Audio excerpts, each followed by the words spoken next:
Comment assurer donc une meilleure croissance donc de nos enfants? Alors, bienvenue dans cette nouvelle vidéo. Aujourd'hui, je vais vous montrer comment assurer donc une meilleure croissance donc pour nos enfants. Alors, que ce soit sur le plan intellectuel, sur le plan physique et ainsi que sur le plan émotionnel. Alors, très rapidement, je vais donner donc un exemple.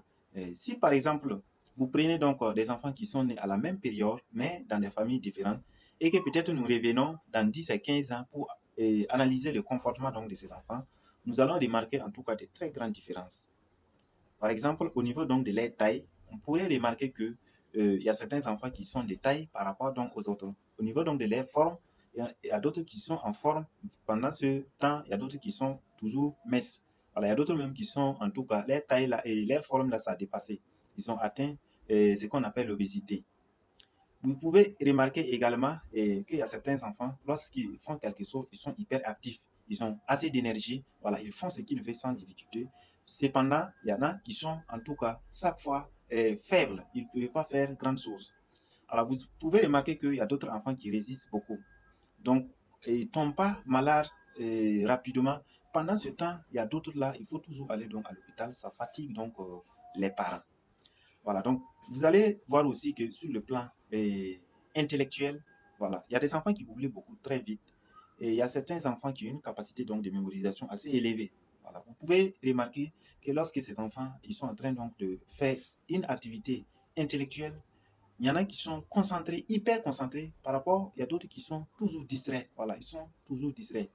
Alors donc, sur le plan donc intellectuel, si par exemple c'est dans une classe, on peut déjà classer donc les enfants du premier jusqu'au dernier. Voilà. Sur le plan émotionnel, par exemple, vous pouvez remarquer qu'il y a certains enfants là et ils sont comment? Ils s'énervent beaucoup très rapidement, moindre chose, et c'est eux qui font les bagarres à chaque fois. Voilà. Donc, toutes ces différences-là, c'est dû à quoi? C'est dû tout simplement donc à la qualité de l'alimentation que tout un chacun aurait fourni donc à son enfant. Alors dans cette vidéo, je vais vous montrer comment faire pour en tout cas assurer une meilleure croissance donc de nos enfants, que ce soit sur le plan physique, sur le plan intellectuel, ainsi que sur le plan émotionnel. Alors il faut savoir qu'il y a des aliments que les enfants donc ont besoin, il y a des nutriments que nos enfants donc ont besoin pour en tout cas assurer donc leur développement optimal. Et c'est nous les parents qui avons le devoir de leur fournir donc ces éléments nécessaires. Alors, il faut savoir que si par exemple nous voulons donc augmenter l'intelligence donc, de nos enfants, et il faut d'abord faire quoi? Permettre une bonne formation donc des tissus nerveux. Voilà, c'est tout part de là. Si les tissus nerveux ne sont pas bien formés, il faut savoir qu'il y aura un problème donc au niveau donc de l'intelligence donc de notre enfant. Voilà, ça sera en fonction de ça. Une très bonne formation des tissus nerveux permet également d'accroître l'intelligence donc de notre enfant. Et au niveau donc des muscles et des os, il faut en tout cas apporter des éléments aussi pour leur permettre donc une meilleure formation donc des muscles et des os. Et pour cela, nous avons besoin donc de ce qu'on appelle les acides aminés.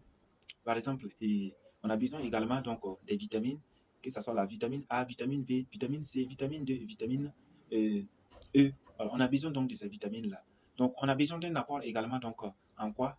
En minéraux, le fer, le zinc, voilà, le cuivre, le magnésium, le calcium. Tous ces éléments-là sont nécessaires donc pour une très bonne formation donc de nos enfants. Alors, si par exemple nous voulons que nos enfants donc, restent toujours en bonne santé, et puis ils puissent donc résister donc à quoi? À toutes ces maladies, donc à toutes ces infections. Voilà, nous devons donc apporter nos enfants une alimentation donc, qui est riche donc, en protéines, en vitamines, en antioxydants, en minéraux et également en phytonutriments. Alors donc tous ces éléments-là sont nécessaires. Si vous voulez donc assurer donc, une meilleure croissance donc, de vos enfants, vous devrez donc supplémenter votre alimentation. Votre alimentation doit être donc en tout cas riche donc à tous ces éléments que nous avons cités. La question maintenant est de savoir comment faire pour réunir donc tous ces ingrédients dans notre alimentation pour permettre donc un meilleur développement optimal donc de nos enfants. Alors donc l'expérience a montré qu'il faut au moins 10 aliments différents pour pouvoir en tout cas faire quoi? Réunir donc tous ces ingrédients. Donc il vous faut au moins 1000 francs par jour pour pouvoir réunir donc ces éléments-là pour nos enfants. Donc c'est pourquoi la société Forever Living Products, spécialiste dans le domaine donc de la nutrition, a décidé donc de nous aider donc sur ce point. Il a condensé donc tous ces éléments que nous avons besoin donc pour nos enfants et le mettre donc dans ce produit qu'on appelle donc le Forever Kiss. Il est vraiment très naturel et qu'on peut donc avoir sur le marché et il permet donc un meilleur développement optimal donc pour nos enfants. Alors donc n'hésitez surtout pas donc à nous contacter pour en tout cas avoir donc ce produit. Voilà, parce qu'il va vraiment donc vous aider. Donc, je vous remercie et